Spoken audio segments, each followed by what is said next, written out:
expensive to be made. She and her husband both admitted to a string of crimes as part of what the federal prosecutor called a long-running financial fraud conspiracy. She submitted fake pay stubs to get $5 million in loans. Another ran a telemarketing scam stealing from the elderly. And one housewife, her luxury cars were all loaned by dealerships for publicity. These Real Housewives were living lies. And what I'm about to reveal is absolutely shocking. The Real Housewives franchise is built on one promise, giving viewers an inside look at how the rich live. Designer clothes, luxury cars, mansions, private jets. That's what we signed up for. But what if I told you some of the wealthiest looking housewives were broke? What if the designer bags were rented, the cars were loaned, the houses were about to be foreclosed? What if their entire lifestyle was funded by fraud? We're talking about housewives who submitted fake tax documents to banks, who stole from vulnerable victims, who hid bankruptcy filings while flaunting million-dollar jewelry on camera. This is the real story of the housewives whose wealth was all fake. And trust me, it's darker than you think. 1. Teresa Giudice. Let's start with the woman who set the standard for Real Housewives financial fraud, Teresa Giudice. When Teresa joined Real Housewives of New Jersey in 2009, she was living large, a 10,000 square foot mansion in Montville, designer clothes head to toe, custom furniture, elaborate parties. She looked like the definition of wealth, but it was all built on lies. Between September 2001 and September 2008, Teresa and her husband Joe engaged in a massive fraud conspiracy. They submitted fake loan applications to multiple banks to obtain mortgages and construction loans. Let me break down their scheme. In September 2001, Teresa applied for a $121,500 mortgage loan. She claimed she was employed as an executive assistant, making a substantial salary. She submitted fake W-2 forms and fake pay stubs. She wasn't employed at all. In July 2005, Teresa obtained a $361,250 mortgage. The application stated she was a realtor making $15,000 per month. Again, completely false. She had no job. Over 8 years, the Giudices fraudulently obtained approximately $5 million in mortgage and construction loans using these fake documents. And it gets worse. In October 2009, they filed for Chapter 7 bankruptcy protection. As part of the filing, they were required to disclose all assets, income, and businesses to the U.S. trustee. They didn't. They lied. The Giudices intentionally concealed multiple businesses they owned. They hid income from a rental property. Teresa concealed her true income from Real Housewives, website sales, magazine appearances, and personal appearances. They even hid the fact that Season 2 of RH&J was about to air, which would bring a huge increase in income. They failed to report $250,000 in assets. They didn't claim ownership of Teresa's online boutique, TG Fabulicious. They hid Joe's business, 1601 Maple Avenue Associates, LLC. Joe also failed to file tax returns from 2004 to 2008, despite making approximately $1 million during that time. In July 2013, Teresa and Joe were indicted on 39 counts of fraud. The charges: conspiracy to commit mail and wire fraud, bank fraud, bankruptcy fraud, making false statements on loan applications. In March 2014, they pleaded guilty. U.S. Attorney Paul J. Fishman said, Teresa and Giuseppe Giudice used deception and fraud to cheat banks, bankruptcy court, and the IRS. Teresa was sentenced to 15 months in federal prison. Joe got 41 months. The judge staggered their sentences so one parent could stay home with their 4 daughters. Teresa served 11 months at FCI Danbury, released in December 2015. Joe served 3.5 years before being deported to Italy. And Teresa still claims she's innocent. On her podcast, Turning the Tables, she said, I think a lot of us wives out there do sign papers that our husbands tell us to sign. She's blaming Joe for everything, despite pleading guilty in front of a federal judge.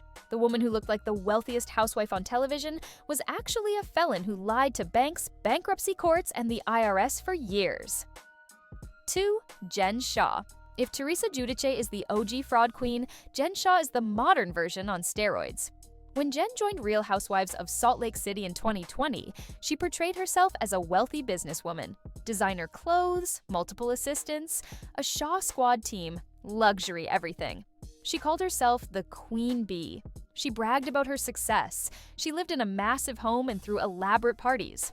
But behind the scenes, she was running a massive criminal enterprise. From 2012 to 2021, Jen Shah orchestrated a nationwide telemarketing fraud scheme that targeted thousands of victims, many of whom were elderly and vulnerable. Here's how it worked. Jen and her co-conspirators sold business services to victims, promising they'd help them make money through online businesses. They sold lead lists, website design, coaching services, but it was all a scam. The victims paid thousands of dollars for services that were worthless. Many were elderly people on fixed incomes who spent their life savings.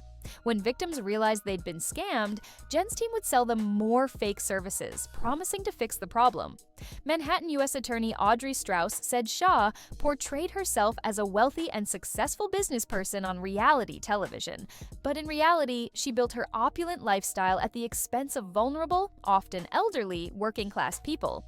The U.S. Attorney's Office stated, "Victims suffered significant financial hardship and damage. They were defrauded over and over again until they had nothing left." In March 2021, federal agents arrested Jen Shah on camera during season 1 of RHOSLC. The footage is stunning. Cameras are rolling, the women are about to leave for a trip, and suddenly, police arrive and arrest Jen. She was charged with conspiracy to commit wire fraud and conspiracy to commit money laundering. Initially, Jen proclaimed her innocence. She posted on social media claiming she was being persecuted. She hired high-powered attorneys. She acted like a victim. But in July 2022, facing overwhelming evidence, Jen pleaded guilty to conspiracy to commit wire fraud. In January 2023, she was sentenced to 78 months, 6.5 years, in federal prison and ordered to pay $6.5 million in restitution to her victims. At sentencing, Jen said, "I am sorry. My actions have hurt innocent people. I want to apologize by saying I am doing all I can to earn the funds to pay restitution." But it was too late. The damage was done. Jen reported to federal prison Camp Bryan in Texas in February 2023. And while she's had her sentence reduced multiple times for good behavior, she won't be released until December 2025 at the earliest. The woman who looked like a successful businesswoman on RHOSLC was actually a criminal who stole millions from vulnerable elderly victims. Her wealth? Built entirely on fraud. 3. Kenya Moore. Not every fake housewife goes to prison. Some just fake it better. Kenya Moore joined Real Housewives of Atlanta in season 5, and she immediately positioned herself as wealthy and successful. She drove expensive cars. She wore designer everything. She bought and renovated a massive estate she called Moore Manor. But behind the scenes, multiple sources claim Kenya's wealth is largely fake. In 2018, Kenya was handed a tax lien of $152,678.36 by the IRS. The lien was placed against Moore Manor. She eventually had to move out of the house because she couldn't afford it. And according to insider sources from Radar Online, Kenya's entire lifestyle is smoke and mirrors. One source alleged, Kenya was able to have a local car dealership give her a really expensive car on loan. In return, they got free press. Translation, Kenya doesn't own her luxury vehicles. She borrows them from dealerships in exchange for publicity. The dealership gets to say Kenya Moore from Real Housewives drives our cars, and Kenya gets to look rich on television. It's a win-win. Except it's also completely fake. The source continued, Kenya fakes all of her wealth anyways. Now, Kenya has never been charged with fraud like Teresa or Jen.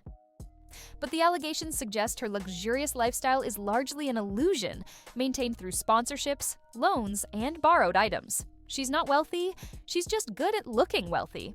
4. Erika Jayne. Erika Jayne's wealth wasn't fake in the traditional sense. It was stolen. For years, Erika lived an absolutely lavish lifestyle on Real Housewives of Beverly Hills. She had a glam squad that cost $40,000 per month.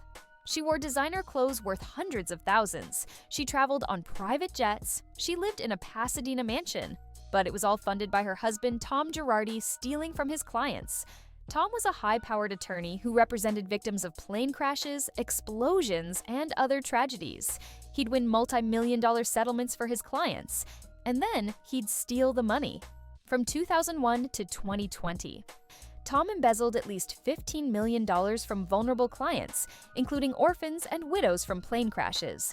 Federal prosecutors proved that Tom spent over $25 million of stolen client funds on Erika's entertainment company, EJ Global. $25 million. Stolen from burn victims, plane crash widows, and orphan children, spent on Erika's music career. In August 2024, Tom was convicted on multiple counts of wire fraud. In June 2025, he was sentenced to 87 months, 7+ years, in federal prison. Erika has never been criminally charged. She claims she had no idea where the money came from. But she's facing a $24 million civil lawsuit from Tom's bankruptcy trustee, who argues Erika knew the money was stolen. The trial is expected in early 2026, so Erika's wealth wasn't technically fake, but it was stolen. Every designer dress, every private jet, every glam session, funded by money taken from people who desperately needed it. Here's the uncomfortable truth. Real Housewives has a fraud problem. Teresa Giudice, federal prison for bankruptcy and loan fraud. Jen Shah, federal prison for telemarketing fraud. Joe Giudice, federal prison and deportation. Tom Girardi, federal prison for stealing from clients. The pattern is clear. Many housewives are faking their wealth to stay on the show. They're borrowing money they can't repay. They're submitting fraudulent loan applications. They're hiding assets in bankruptcy. They're running scams. And bravo, they're profiting from it. Every fraud scandal becomes a storyline. Every arrest gets filmed. Every bankruptcy becomes a season-long arc. Bravo executive producer Andy Cohen has said the network does background checks, but clearly those checks aren't catching people who are actively committing fraud while on camera. Real Housewives is supposed to show us how the rich really live, but what it's actually showing us is how broke people pretend to be rich. Teresa Giudice submitted fake pay stubs and W-2 forms to steal $5 million in loans. She spent 11 months in federal prison and still claims she's innocent. Jen Shah ran a telemarketing scam that stole millions from elderly victims. She's in federal prison until December 2025, and she owes $6.5 million in restitution she'll probably never pay. Kenya Moore allegedly borrows luxury cars from dealerships for publicity and had a $152,000 tax lien placed on her home. Erika Jayne's entire lavish lifestyle was funded by $25 million stolen from widows, orphans, and burn victims, and countless others have filed for bankruptcy, faced tax liens, or been sued for fraud while flaunting wealth on television. The truth is, many Real Housewives are broke. They're living on credit cards they can't pay off.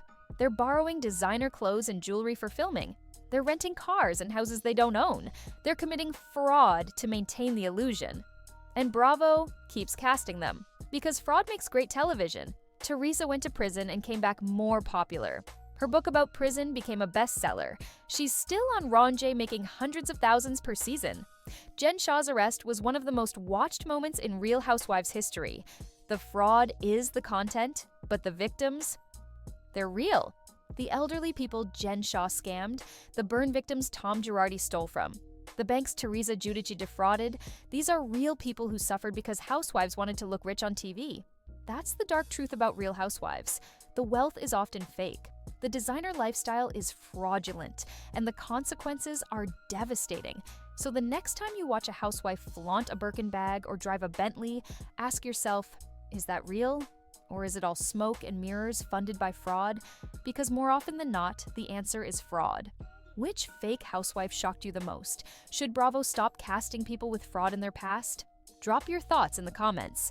And if you want more deep dives into the darkest secrets of reality TV, smash that subscribe button. Because trust me, there are so many more frauds to expose.